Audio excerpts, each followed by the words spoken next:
ಓಂ ಸಭಾ ಆವೃಧೆ ನರ್ಯೋ ಯೋಷಣಾ ಸುವೃಷಾ ಶಿಶುರ್ವೃಷಭೋ ಯಜ್ಞಿಯಾಸು ಸವಾಜಿನಂ ಮಘವದ್ಭ್ಯೋ ದಧಾತಿ ವಿಸಾತಯೇ ತನ್ವಂ ಮಾಮೃಜೀತ. ಶ್ರೀ ಗುರುಭ್ಯೋ ನಮಃ. ಹರಿ ಓಂ. ಆತ್ಮೀಯ ಪ್ರಿಯ ಪ್ರೇಕ್ಷಕ ಮಿತ್ರರೇ, ನಿಮ್ಮೆಲ್ಲರ ಜೀವನ ಕ್ಷೇಮದಾಯಕವಾಗಿ, ತೃಪ್ತಿದಾಯಕವಾಗಿ, ಲಾಭದಾಯಕವಾಗಿರಲಿ ಅಂತ ನನ್ನ ಆರಾಧ್ಯ ದೇವಿ ಹೊರನಾಡು ಅನ್ನಪೂರ್ಣೇಶ್ವರಿಯ ಪಾದಗಳಿಗೆ ನಮಸ್ಕರಿಸ್ತಾ, ಪ್ರಿಯ ಪ್ರೇಕ್ಷಕ ಮಿತ್ರರೇ, ಡಿಸೆಂಬರ್ ತಿಂಗಳ ಮಾಸ ಭವಿಷ್ಯವನ್ನು ಈ ವಿಡಿಯೋಲಿ ಸಂಪೂರ್ಣವಾಗಿ ತಿಳ್ಕೊಳ್ಳೋಣ. ಮೊದಲಿಗೆ ಈ ಮಾಸದ ವಿಶೇಷತೆಗಳು ನೋಡೋದಾದರೆ, ಗ್ರಹಗಳ ಬದಲಾವಣೆ ಕುರಿತು ನೀವು ತಿಳ್ಕೋಬೇಕು. ಏನೇನು ಹಾಗಾದರೆ ಗ್ರಹಗಳ ಬದಲಾವಣೆ ಅಂತಂದರೆ, ಮೊದಲನೇದಾಗಿ ಡಿಸೆಂಬರ್ 3ನೇ ತಾರೀಕು ಧನುಸ್ಸು ರಾಶಿಗೆ ಬುಧ ಪ್ರವೇಶವಾಗ್ತಾ ಇದ್ದಾರೆ. ಅಂದರೆ ವೃಶ್ಚಿಕ ರಾಶಿಯಿಂದ ಧನುಸ್ಸು ರಾಶಿಗೆ ಬುಧ ಪ್ರವೇಶವಾಗ್ತಾ ಇದ್ದಾರೆ. ಇದು ಮೊದಲನೇ ಬದಲಾವಣೆ. ಆದರೆ ಎರಡನೇ ಬದಲಾವಣೆ 5ನೇ ತಾರೀಕು, ಡಿಸೆಂಬರ್ 5ನೇ ತಾರೀಕು ಶುಕ್ರ ಧನುಸ್ಸು ರಾಶಿಗೆ ಪ್ರವೇಶವಾಗ್ತಾ ಇದ್ದಾರೆ. ಇದು ಎರಡನೇ ಬದಲಾವಣೆ. ಮೂರನೇ ಬದಲಾವಣೆ 16ನೇ ತಾರೀಕು ರವಿ ಅಂದರೆ ಸೂರ್ಯ ಧನುಸ್ಸು ರಾಶಿ ಅಂದರೆ ವೃಶ್ಚಿಕ ರಾಶಿ ತನ್ನ ಮಿತ್ರನ ಮನೆಯಿಂದ ಧನುಸ್ಸು ರಾಶಿ ಇನ್ನೊಂದು ಮಿತ್ರನ ಮನೆಗೆ ಪ್ರವೇಶವಾಗ್ತಾ ಇದ್ದಾರೆ. ಈ ಮೂರೇ ಬದಲಾವಣೆಗಳು ನೀವು ಡಿಸೆಂಬರ್ ತಿಂಗಳಲ್ಲಿ ನೋಡಲಿಕ್ಕೆ ಸಾಧ್ಯ, ಗ್ರಹಗಳ ಒಂದು ಚಲನವಲನಗಳಲ್ಲಿ. ಸರಿ, ಹಾಗಾದರೆ ಈ ಮಾಸದ ವಿಶೇಷ ಏನಪ್ಪ ಅಂತಂದರೆ, ಮೊದಲನೇದಾಗಿ 7ನೇ ತಾರೀಕು ದತ್ತಾತ್ರೇಯ ಸ್ವಾಮಿ ಜಯಂತಿ ಇದೆ. ಗುರುಗಳು ಅಂತಂದರೆ ಸಾಧಾರಣವಾಗಿ ಹರಮುನಿದರು ಗುರು ಕಾಯುವನು ಅನ್ನುವಂತಹ ಒಂದು ಪ್ರಶ್ನೆಯನ್ನು ನೀವು ಸಾಧಾರಣವಾಗಿ ಕಿವಿಲಿ ಕೇಳಿಸ್ಕೊಂಡಿರ್ತೀರ. ಏನು, ಶಿವನೇ ನಿಮ್ಮ ಮೇಲೆ ಕೋಪ ಮಾಡಿಕೊಂಡಿದ್ರು, ಆ ಕೋಪವನ್ನು ತಣ್ಣಗಾಗಿಸುವಂತಹ ಶಕ್ತಿಯನ್ನು ಕೊಡುವಂಥವರು ದತ್ತಾತ್ರೇಯ ಗುರುಗಳು. ಅಂದರೆ ಮೂಲದಲ್ಲಿ ಬ್ರಹ್ಮ, ಮಧ್ಯದಲ್ಲಿ ವಿಷ್ಣು, ಅಂತ್ಯದಲ್ಲಿ ಶಿವ, ಮೂರೂ ದೇವತೆಗಳ ಒಂದು ಶಕ್ತಿಯನ್ನು ಹೊಂದಿರತಕ್ಕಂಥ ಭಗವಂತ ಅಂದರೆ ಸಾಕ್ಷಾತ್ ಗುರುಗಳಾಗಿರ್ತಕ್ಕಂಥ ದತ್ತಾತ್ರೇಯರು. ಅಂತಹ ದತ್ತಾತ್ರೇಯರ ಜಯಂತಿ ಇರತಕ್ಕಂಥದ್ದು 7ನೇ ತಾರೀಕು. ಹಾಗಾಗಿ 7ನೇ ತಾರೀಕು ಪ್ರತಿಯೊಬ್ಬರೂ ಕೂಡ ದತ್ತಾತ್ರೇಯ ದೇವಸ್ಥಾನಕ್ಕೆ ಹೋಗಿ ಆ ಸ್ವಾಮಿಯ ದರ್ಶನವನ್ನು ಮಾಡಿ, ಗುರುಗಳ ದರ್ಶನವನ್ನು ಮಾಡಿ, ನಿಮಗೆ ಯಥಾಶಕ್ತಿ ಸೇವೆಯನ್ನು ಮಾಡಿ. ಹಣದಿಂದ ಸೇವೆಯನ್ನು ಮಾಡಬೇಕು ಅಂತಿಲ್ಲ, ನಿಮ್ಮ ಶರೀರದಿಂದ ಸೇವೆಯನ್ನು ಮಾಡಿದ್ರೂ ಕೂಡ ನಿಮಗೆ ಭಗವಂತ ಒಲಿತಾನೆ. ದತ್ತಾತ್ರೇಯರ ಒಂದು ಶ್ಲೋಕವನ್ನು ಆರಾಧನೆ ಮಾಡುವಂಥದ್ದು, ಜಪವನ್ನು ಮಾಡುವಂಥದ್ದು ಭಾಳ ಒಳ್ಳೆಯದು. ಇನ್ನು 8ನೇ ತಾರೀಕು ಅವತ್ತು ಪೌರ್ಣಮಿ ಅಂತ ಹೇಳ್ತೀವಿ. ಅಂದರೆ ಪೌರ್ಣಮಿ ಆಚರಣೆ ಮಾಡ್ತಕ್ಕಂಥವರು 8ನೇ ತಾರೀಕು ಆಚರಣೆ ಮಾಡಬಹುದು. ಇನ್ನು 15ನೇ ತಾರೀಕು ಶಾರದಾದೇವಿ ಜಯಂತಿ ಅಂತಕ್ಕಂಥದ್ದು ನಡೆಯುತ್ತೆ. ವಿದ್ಯಾರ್ಥಿಗಳಿಗೆ ವಿದ್ಯಾಭ್ಯಾಸದಲ್ಲಿ ಸ್ವಲ್ಪ ತೊಂದರೆಗಳು, ಮೆಮೊರಿ ಪವರ್ ಲಾಸ್ ಆಗ್ತಾ ಇರತಕ್ಕಂಥದ್ದು ಇಂಥವರಿದ್ದರೆ ನಿಮ್ಮ ಸನಿಹದಲ್ಲಿರ್ತಕ್ಕಂಥ ಶಾರದಾದೇವಿ ಮಂದಿರಕ್ಕೆ ಹೋಗಿ ಅವತ್ತು ಸೇವೆಯನ್ನು ಮಾಡಿ, ಭಗವತಿಗೆ ಒಂದು ಕುಂಕುಮಾರ್ಚನೆಯನ್ನು ಮಾಡಿಸಿ ಆರಾಧನೆಯನ್ನು ಮಾಡಿ. ಶಾರದಾದೇವಿಯ ದೇವಸ್ಥಾನ ಹಲವಾರು ಜಾಗದಲ್ಲಿರುತ್ತೆ. ಮುಖ್ಯವಾಗಿ ಶಂಕರ ಮಠಗಳಲ್ಲಿ ಶಾರದಾದೇವಿಯನ್ನು ಆರಾಧನೆ ಮಾಡ್ತಕ್ಕಂಥದ್ದು ಬಹಳ ವಿಶೇಷ ಅಂತ ಹೇಳ್ಬೋದು. ಹಾಗಾಗಿ ಶಂಕರ ಮಠ, ಯಾರು ಶೃಂಗೇರಿ ಸಮೀಪದಲ್ಲಿದ್ದೀರಾ ಅಂಥವರು ಶಾರದಾದೇವಿನ ಆರಾಧನೆ ಮಾಡ್ಬೋದು. ಬೆಂಗಳೂರಲ್ಲಿ ಇದೆ. ಹೀಗೆ ಸುಮಾರು ಪಟ್ಟಣಗಳಲ್ಲಿ ಶಾರದಾದೇವಿ ಶಂಕರ ಮಠದಲ್ಲಿ ನೆಲೆಸಿರ್ತಾಳೆ. ಹಾಗಾಗಿ ಆ ತಾಯಿಯ ಒಂದು ಆಶೀರ್ವಾದಕ್ಕೋಸ್ಕರ ವಿದ್ಯಾರ್ಥಿಗಳು ಪ್ರತಿಯೊಬ್ಬರು ಕೂಡ ಹೋಗಿ ಆ ತಾಯಿಯನ್ನು ಆರಾಧನೆ ಮಾಡ್ತಕ್ಕಂಥದ್ದು ಭಾಳ ಒಳ್ಳೆಯದು. ಇನ್ನು 16ನೇ ತಾರೀಕು ಯಾರ್ಯಾರಿಗೆ ತುಂಬ ಭಯ ಇದೆ, ಜೀವನದಲ್ಲಿ ಭಯ ಇದೆ, ನಿದ್ರೆಯಲ್ಲಿ ಬೆಚ್ಚಿ ಬೀಳುವಂಥದ್ದು, ಕೆಟ್ಟ ಕೆಟ್ಟ ಕನಸು ಬರುವಂಥದ್ದು, ನಿದ್ರೆಯಲ್ಲೇ ಮೂತ್ರ ಮಾಡಿಕೊಳ್ಳುವಂತಹ ಒಂದು ಭಯವನ್ನು ಹೊಂದಿರತಕ್ಕಂಥವರು, ಹಾಗೆ ಯಾರ್ಯಾರಿಗೆ ಈ ಮಾಟ ಮಂತ್ರ ಅನ್ನುವಂಥ ಭಯ ಇದೆ ಅಂಥವರು, ಮತ್ತು ಏನಾದರೂ ದೃಷ್ಟಿ ಆಗಿಬಿಟ್ಟಿದೆ, ನಮ್ಮ ಮೇಲೆ ಯಾರ್ದೋ ಕಣ್ಣು ಬಿದ್ದುಬಿಟ್ಟಿದೆ, ನಾವು ಮಾಡುವಂಥ ಕೆಲಸಗಳೆಲ್ಲ ಸರಿ ಹೋಗ್ತಿಲ್ಲ ಅಂತ ಯೋಚನೆ ಮಾಡ್ತಾ ಇರ್ತಕ್ಕಂಥವ್ರಿಗೆ ಅದ್ಭುತವಾದಂಥ ಒಂದು ಸದಾವಕಾಶ ಇದೆ. ಅದೇ ಕಾಲಭೈರವಾಷ್ಟಮಿ, 16ನೇ ತಾರೀಕು ಕಾಲಭೈರವಾಷ್ಟಮಿ. ಆ ದಿನ ಕಾಲಭೈರವ ಸ್ವಾಮಿಯನ್ನು ಆರಾಧನೆ ಮಾಡುವಂಥದ್ದು. ಕಾಲಭೈರವ ದೇವಾಲಯ ಸಾಧಾರಣವಾಗಿ ಶಿವನ ದೇವಸ್ಥಾನದಲ್ಲಿರುತ್ತೆ, ಇಲ್ಲಾಂದರೆ ಪ್ರತ್ಯೇಕವಾಗಿ ಕಾಲಭೈರವ ದೇವಸ್ಥಾನ ಕೂಡ ಇದೆ. ಹಾಗಾಗಿ ಅಂತಹ ಕಾಲಭೈರವ ದೇವಸ್ಥಾನಕ್ಕೆ ಹೋಗಿ ಒಂದು ಕೂಷ್ಮಾಂಡ ದೀಪ, ಒಂದು ಕುಂಬಳಕಾಯಿ ತೊಗೊಂಡು, ಒಂದು ಈ ಗಾತ್ರ ಕುಂಬಳಕಾಯಿ ತೊಗೊಂಡು ಅದನ್ನು ಅರ್ಧ ಹೆಚ್ಚಿ ಒಳಗಡೆ ಇರೋ ತಿರುಳೆಲ್ಲ ತೆಗೆದು ಕ್ಲೀನಾಗಿ ಅದನ್ನು ಒರೆಸಿ ಅದಕ್ಕೆ ಬತ್ತಿ ಇಟ್ಟು ವಿಶೇಷವಾಗಿ ಎಳ್ಳೆಣ್ಣೆಯನ್ನು ತುಂಬ ಹಾಕಿ 1 ರೂಪಾಯಿ ಕಾಯಿನನ್ನು ಇಡಬೇಕು. 1 ರೂಪಾಯಿ ನಾಣ್ಯವನ್ನು ಆ ಬತ್ತಿಯ ಕೆಳಗಡೆ ಇಟ್ಟು ದೀಪವನ್ನು ಹಚ್ಚುವಂಥದ್ದು. ಕೋರಿಕೆಗಳನ್ನು ಕೋರುವಂಥದ್ದು. ಭಗವಂತ ನನಗೆ ಈ ಥರ ಸಮಸ್ಯೆ ಇದೆಯಪ್ಪ, ನಿನ್ನ ಅನುಗ್ರಹ ಇರಲಿ ಅಂಥೇಳಿ ಆ ಕಾಲಭೈರವನ ಪ್ರಾರ್ಥನೆ ಮಾಡೋದ್ರಿಂದ ಖಂಡಿತವಾಗೂ ಕಾಲಭೈರವನ ಅನುಗ್ರಹ ನಿಮಗೆ ಸಿಗುತ್ತೆ. ಎಷ್ಟರ ಮಟ್ಟಿಗೆ ಅಂದರೆ ಈ ಧ್ಯಾನವನ್ನು ಕೇಳಿ ಕಾಲಭೈರವ ನಿಮಗೆ ಅನುಗ್ರಹ ಮಾಡ್ತಾನೆ. ಓಂ ದೇವರಾಜ ಸೇವ್ಯಮಾನ ಪಾವನಾಂಘ್ರಿ ಪಂಕಜಂ ವ್ಯಾಲಯಜ್ಞ ಸೂತ್ರ ಬಿಂದು ಶೇಖರಂ ಕೃಪಾಕರಂ ನಾರದಾದಿ ಯೋಗಿ ವೃಂದ ವಂದಿತಂ ದಿಗಂಬರಂ ಕಾಶಿಕಾಪುರಾದಿನಾಥ ಕಾಲಭೈರವಂ ಭಜೆ. ಕಾಶಿಕಾಪುರಾಧಿನಾಥ ಕಾಲಭೈರವಂ ಭಜೆ. ಇನ್ನೂ ಮುಂದಕ್ಕೆ ಹೋಗುತ್ತೆ ಇದು ಕಾಲಭೈರವ ಅಷ್ಟಕ. ಇನ್ನೂ 8 ಇದೆ. ನಿಮಗೆ ಸೋಷಿಯಲ್ ಮೀಡಿಯಾಗಳಲ್ಲಿ ಸಿಗುತ್ತೆ, ಕಾಲಭೈರವ ಅಷ್ಟಕ ಅಂತ ಟೈಪ್ ಮಾಡಿದ್ರೆ ಸಿಗುತ್ತೆ. ಅದನ್ನು ಕೇಳಿ ಬಂದರೆ ಹೇಳಿ. ಈ ಒಂದು ಧ್ಯಾನ ಬಹಳಷ್ಟು ವಿಶೇಷವಾಗಿರ್ತಕ್ಕಂಥ ಒಂದು ಪೂಜೆ ಅಂತಲೇ ಹೇಳ್ಬೋದು. ಇನ್ನು 23ನೇ ತಾರೀಕು ಅಮಾವಾಸ್ಯೆ, ಅವತ್ತು ಎಳ್ಳು ಅಮಾವಾಸ್ಯೆ ಅಂತ ಹೇಳ್ತೀವಿ. ಮತ್ತೊಂದು ವಿಶೇಷ ಏನಂದರೆ ಕೇತು ಜಯಂತಿ. ನವಗ್ರಹಗಳಲ್ಲಿ ಕೊನೆಯ ಗ್ರಹವಾದಂಥ ಕೇತು ಗ್ರಹ ಫಲಾಶ ಪುಷ್ಪ ಸಂಕಾಶಂ ತಾರಕಾಗ್ರಹಮಸ್ತಕಂ ರೌದ್ರಂ ರೌದ್ರಾತ್ಮಕಂ ಘೋರಂ ತಂ ಕೇತುಂ ಪ್ರಣಮಾಮ್ಯಹಂ. ಅತ್ಯಂತ ರೌದ್ರವಾದಂಥ ಒಂದು ಬಲವನ್ನು ಹೊಂದಿರತಕ್ಕಂಥ ಗ್ರಹ ಯಾವುದು ಅಂದರೆ ಅದು ಕೇತು. ಹಾಗಾಗಿ ಕೇತು ಗ್ರಹವನ್ನು ಆರಾಧನೆ ಮಾಡುವಂಥದ್ದು. ಜನ್ಮ ಜಾತಕದಲ್ಲಿ ಯಾರ ಜಾತಕದಲ್ಲಿ ಕೇತು ಗ್ರಹ ಕೆಟ್ಟಿದೆಯೋ ಅಂಥವರು ಕೇತು ಜಯಂತಿ ದಿನ ಕೇತುಗೆ ಒಂದು ಹುರುಳಿ ಮತ್ತು ನಾನಾ ವಿಧ ಬಣ್ಣಗಳು ಮಿಶ್ರಿತವಾಗಿರ್ತಕ್ಕಂಥ ವಸ್ತ್ರವನ್ನು ಧಾರಣೆ ಮಾಡಿಸಿ 3-4 ಬಣ್ಣದ ಪುಷ್ಪಗಳಿಂದ ಕೇತು ಗ್ರಹಕ್ಕೆ ಅರ್ಚನೆ ಮಾಡಿಸುವಂಥದ್ದು. ಸಾಧಾರಣವಾಗಿ ಎಲ್ಲ ದೇವಾಲಯಗಳಲ್ಲೂ ನವಗ್ರಹಗಳು ಈಶಾನ್ಯ ಅಂದರೆ ದೇವ ಮೂಲೆಯಲ್ಲಿ ಇರುತ್ತೆ. ಅದರಲ್ಲಿ ಸೂರ್ಯನ ನೈಋತ್ಯ ದಿಗ್ಭಾಗದಲ್ಲಿರ್ತಕ್ಕಂಥದ್ದು ರಾಹು, ಸೂರ್ಯನ ವಾಯುವ್ಯ ದಿಗ್ಭಾಗದಲ್ಲಿರ್ತಕ್ಕಂಥದ್ದು ಕೇತು ಅಂತ ಹೇಳ್ತೀವಿ. ಅಂತಹ ಕೇತು ಗ್ರಹಕ್ಕೆ ಅರ್ಚನೆಯನ್ನು ಮಾಡಿಸಿ ಹುರುಳಿಯನ್ನು ದಾನ ಕೊಡೋದ್ರಿಂದ ಪಿತೃಗಳು ತೃಪ್ತಿ ಪಡ್ತಾರೆ. ಪಿತೃಗಳ ಕೇತು ಕುಲಸ್ಯೋನ್ನತಿ, ನಿಮ್ಮ ಕುಲವೃದ್ಧಿ ಆಗುತ್ತೆ. ಕೇತು ಜ್ಞಾನಕಾರಕ, ನಿಮ್ಮ ಜ್ಞಾನ ವೃದ್ಧಿ ಆಗುತ್ತೆ. ಕೇತುವಿನ ಅನುಗ್ರಹ ಸಿಕ್ಕಿದ್ರೆ ಜಾತಕದಲ್ಲಿ ಕೇತು ದೋಷಗಳಿದ್ದಾಗ ನಿವೃತ್ತಿ ಆಗುತ್ತೆ. ನಿಮಗೇನಾದರೂ ಕೇತು ದಶೆ ಅಥವಾ ಕೇತು ಭುಕ್ತಿ ನಡೀತಾ ಇದ್ದರೆ ಅಂಥವರು ಮತ್ತೆ ವಿಶೇಷವಾಗಿ ಈ ಕೇತು ದೋಷಗಳನ್ನು ನಿವೃತ್ತಿ ಮಾಡಿಕೊಳ್ಳಿಕ್ಕೆ ಇದು ಅತ್ಯಂತ ಸುಸಂದರ್ಭ ಅಂತ ಹೇಳ್ಬೋದು. ಹಾಗಾಗಿ ಕೇತುವಿನ ಆರಾಧನೆ ಮಾಡಿ ಭಾಳ ಉತ್ತಮವಾದ ಫಲವನ್ನು ಯೋಗವನ್ನು ನೀವು ಅನುಭವಿಸ್ತೀರಾ ಅಂತ ಹೇಳ್ಬೋದು. ವಿಶೇಷವಾಗಿ ಮಕರ ರಾಶಿಯ ಭವಿಷ್ಯ ಡಿಸೆಂಬರ್ ತಿಂಗಳದ್ದು. ಈಗಾಗಲೇ ನಾನು ಹೇಳಿದೆ ನಿಮಗೆ 3 ಗ್ರಹಗಳು ತಮ್ಮ ಬದಲಾವಣೆಯನ್ನು ಮಾಡ್ತಾ ಇದ್ದಾರೆ. ಒಂದು ಮನೆಯಿಂದ ಇನ್ನೊಂದು ಮನೆಗೆ ಹೋಗ್ತಾ ಇದ್ದಾರೆ. ಹಾಗಾದರೆ ಮಕರ ರಾಶಿಯವರಿಗೆ ಏನು ಫಲ?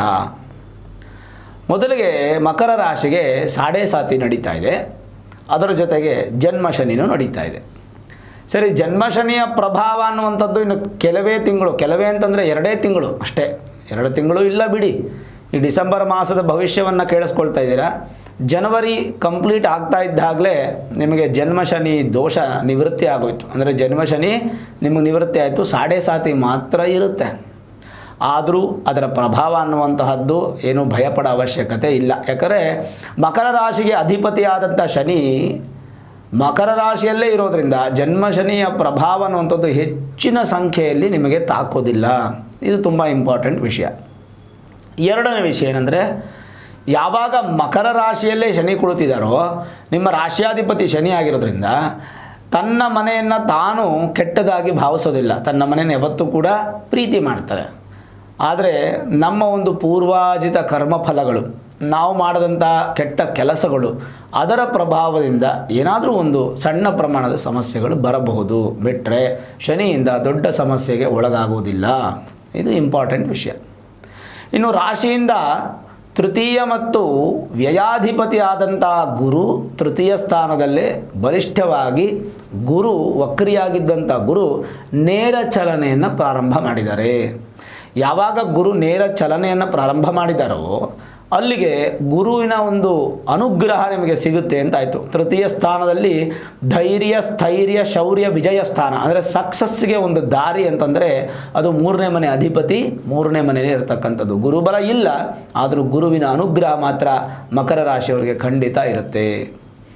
ಇನ್ನು ರಾಶಿಯಿಂದ ಚತುರ್ಥ ಮತ್ತು ಲಾಭಾಧಿಪತಿ ಆದಂಥ ಕುಜ ಪ್ರಸ್ತುತ ನಿಮ್ಮ ರಾಶಿಯಿಂದ 5ನೇ ಮನೆಯಲ್ಲಿ ನಿಮ್ಮ ಮಿತ್ರನ ಮನೆಯಲ್ಲಿ ಇದ್ದಾರೆ. ಅಂದರೆ ಶುಕ್ರನ ಮನೆಯಲ್ಲಿ ಇದ್ದಾರೆ.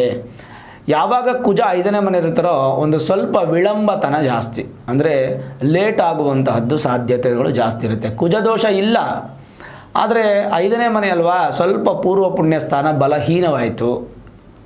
ಮೇಲಾಗಿ ಸಂತಾನ ಅಪೇಕ್ಷಿತ ದಂಪತಿಗಳಿಗೆ ಡಿಸೆಂಬರ್ ಮಾಸದಲ್ಲಿ ಒಳ್ಳೆ ಫಲ ಇಲ್ಲ. ಆಮೇಲೆ ಕುಜ ಬಂದು ಭೂಮಿಕಾರಕ.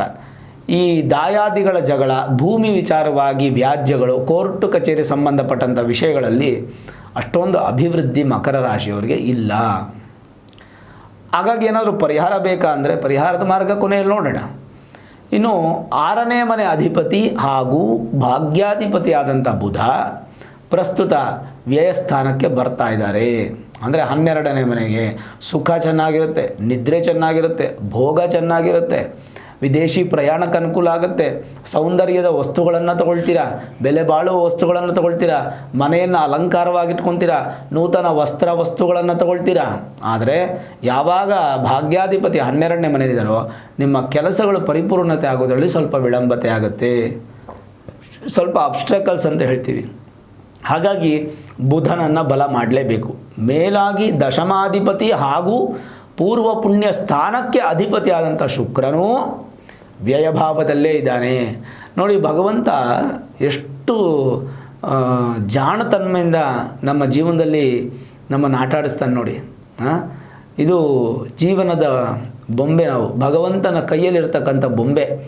ಆಡಿಸಿ ನೋಡು ಬೀಳಿಸಿ ನೋಡು, ರಾಜ್ಕುಮಾರ್ ಅವರದ್ದು ಹಾಡು ಕೇಳಿದ್ದೀರಲ್ಲ, ಆಡಿಸಿ ನೋಡು ಬೀಳಿಸಿ ನೋಡು.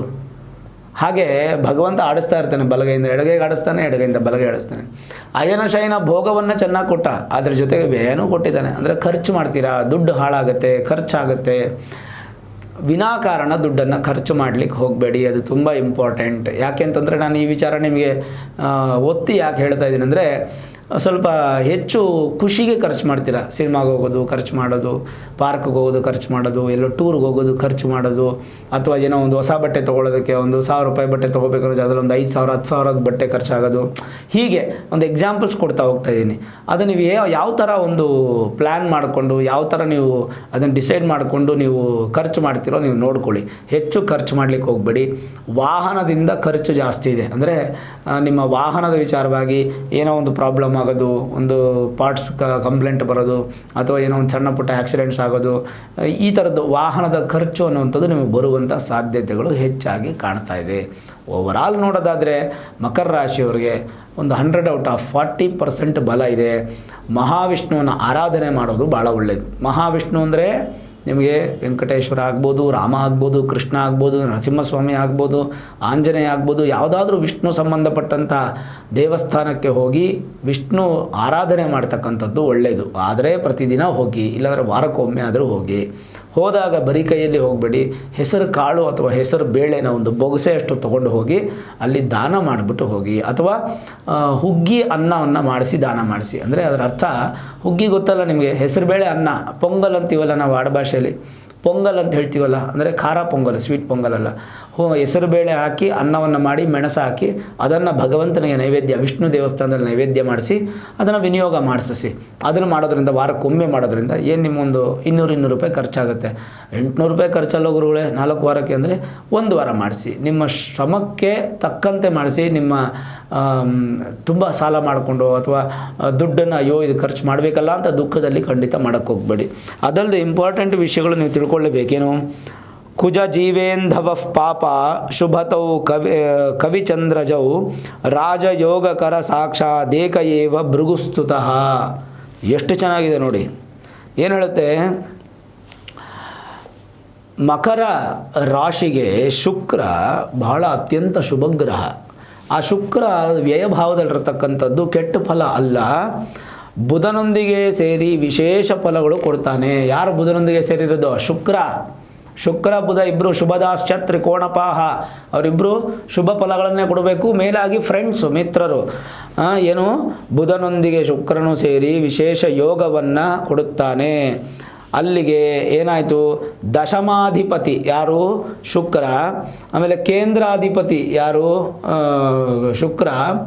ಭಾಳ ಅದ್ಭುತವಾದಂಥ ಫಲವನ್ನು ಯಾವ ರೀತಿಯಾಗಿ ಕೊಡ್ತಾನೆ, ಅಶುಭ ಪಂಚಮ ದೋಷಗಳಿದ್ದರೂ ಸಹ ನಿಮ್ಮ ಜನ್ಮ ಜಾತಕದಲ್ಲೇನಾದರೂ ಶುಕ್ರ ಬಲಹೀನನಾಗಿದ್ದರೂ ಸಹ ಮಕರ ರಾಶಿಯವರಿಗೆ ಶುಕ್ರ ಕೆಟ್ಟ ಫಲ ಕೊಡೋದಿಲ್ಲ. ಎಷ್ಟು ಸ್ಪಷ್ಟವಾಗಿ ಕೊಡ್ತಾರೆ ನೋಡಿ ಇದರಲ್ಲಿ.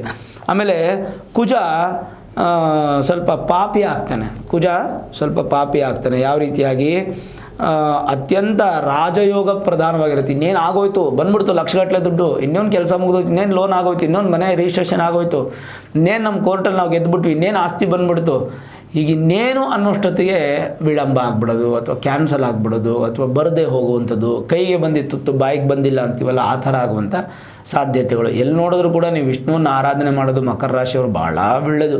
ಮಕರ ರಾಶಿಯವರು ಅದನ್ನು ಮಾಡೋದ್ರಿಂದ ತುಂಬ ಶುಭ ಫಲ. ಮೇಲೆ ಏನಂತಂದರೆ ಸ್ವಲ್ಪ ಆರ್ಥಿಕವಾದಂಥ ಅನಾನುಕೂಲಗಳು ನಿಮಗೆ ಪ್ರಾಪ್ತಿಯಾಗುತ್ತೆ. ಶರೀರ ಸ್ವಲ್ಪ ದುರ್ಬಲವಾಗುತ್ತೆ ಮಕರ ರಾಶಿಯವರಿಗೆ. ಜೀರ್ಣಕೋಶದ ಅವ್ಯವಸ್ಥೆಗಳು ಆಗುವಂಥ ಸಾಧ್ಯತೆ, ಚರ್ಮವ್ಯಾಧಿ ಮೊದಲಾದ ತೊಂದರೆಗಳು ಬರಬಹುದು.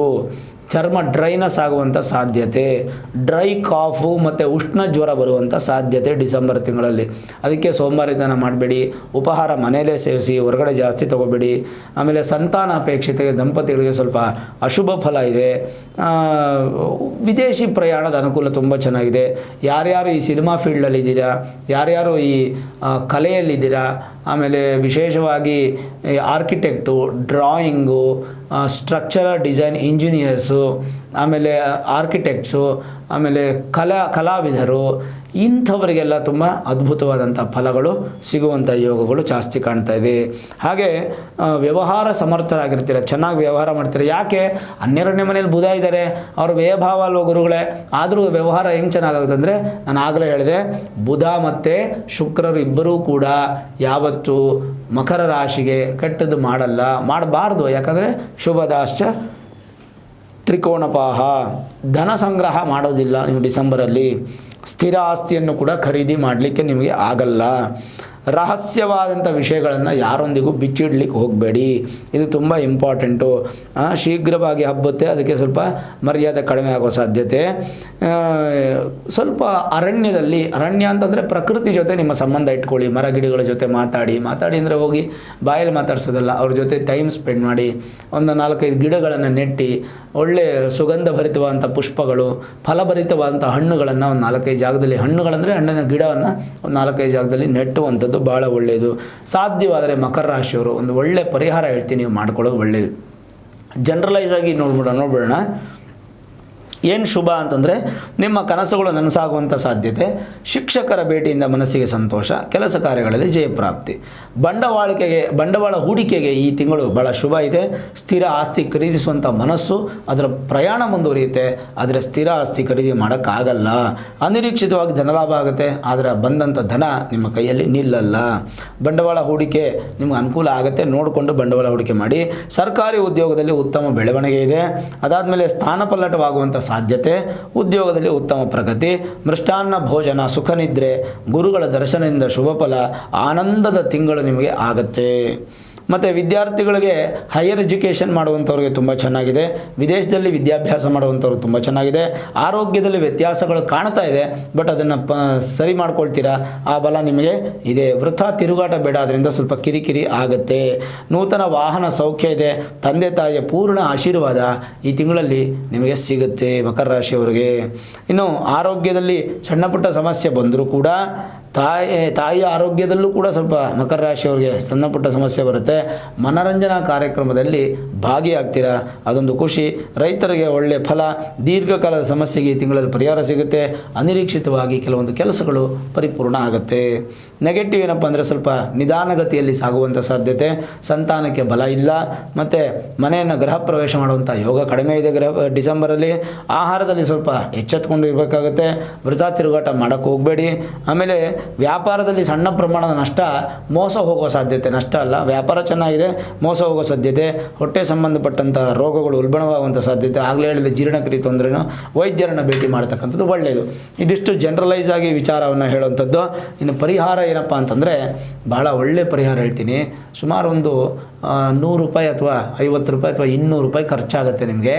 ಈ ಒಂದು ಡಿಸೆಂಬರ್ ತಿಂಗಳಲ್ಲಿ ಮಕರ ರಾಶಿಯವರು ಒಂದು ಕಲ್ಪವೃಕ್ಷ ಅಂತ ಹೇಳ್ತೀವಿ. ಏನು ಹೇಳಿ ಕಲ್ಪವೃಕ್ಷ ಅಂದರೆ, ತೆಂಗಿನ ಮರ, ಒಂದು ತೆಂಗಿನ ಮರ ಅಥವಾ 2 ತೆಂಗಿನ ಮರ ಅಥವಾ ನಿಮ್ಗೆ ಎಷ್ಟಾಗುತ್ತೋ ಅಷ್ಟು ಯಾವುದಾದ್ರು ದೇವಸ್ಥಾನದಲ್ಲಿ ಅದನ್ನು ನೆಡುವಂಥದ್ದು, ಅಥವಾ ಯಾವುದೋ ಒಂದು ಕಾಡಲ್ಲೋ ಅಥವಾ ಯಾವುದೋ ಒಂದು ಸರ್ಕಾರಿ ಜಾಗದಲ್ಲಿ ನೆಡೋದ್ರಿಂದ ಅದು ಬರುತ್ತೆ. ಸರ್ಕಾರಿ ಜಾಗದಲ್ಲಿ ಯಾರೇನು ಕಿತ್ತಾಕ್ಬಿಡೋದಿಲ್ಲ, ಅದು ನೆಟ್ಬಿಟ್ರೆ ಅದ್ರ ಪಾದಕ್ಕೆ ಅದು ಬೆಳೆಯುತ್ತೆ. ಡಿಸೆಂಬರ್ ತಿಂಗಳಲ್ಲಿ ಒಂದು ಜೀವಕ್ಕೆ, ಒಂದು ಗಿಡಕ್ಕೆ ನೀವು ಪ್ರಾಣ ಕೊಟ್ಟರೆ ಆ ಡಿಸೆಂಬರ್ ತಿಂಗಳಲ್ಲಿ ಬರುವಂಥ ಸಮಸ್ಯೆಗಳು ದೂರ ಆಗಿ ತುಂಬ ಚೆನ್ನಾಗಿರುವಂಥ ಒಂದು ಯೋಗ ಭಾಗ್ಯತೆಗಳು ಮಕರ ರಾಶಿಯವರಿಗೆ ಸಿಗುತ್ತೆ. ಈ ವಿಡಿಯೋ ಇಷ್ಟ ಆಗಿದರೆ ಲೈಕ್ ಮಾಡಿ, ಶೇರ್ ಮಾಡಿ, ಮುಖ್ಯವಾಗಿ ನಮ್ಮ ಚಾನಲ್ಗೆ ಸಬ್ಸ್ಕ್ರೈಬ್ ಮಾಡಿ, ಬೆಲ್ ಐಕಾನನ್ನು ಪ್ರೆಸ್ ಮಾಡಿ. ಪ್ರತಿನಿತ್ಯ ನಾನು ಪೂಜೆ ಮಾಡುವಂತಹ ನನ್ನ ಆರಾಧ್ಯ ದೇವಿ ಹೊರನಾಡು ಅನ್ನಪೂರ್ಣೇಶ್ವರಿ ಆಶೀರ್ವಾದ ಅನುಗ್ರಹ ಸದಾಕಾಲ ಮತ್ತೊಮ್ಮೆ ನಿಮಗಿರಲಿ ಅಂತ ಪ್ರಾರ್ಥನೆ ಮಾಡ್ತಾ, ಸರ್ವೇ ಜನಾಃ ಸುಖಿನೋ ಭವಂತು, ಸಮಸ್ತ ಸನ್ಮಂಗಳಾನಿ ಭವಂತು.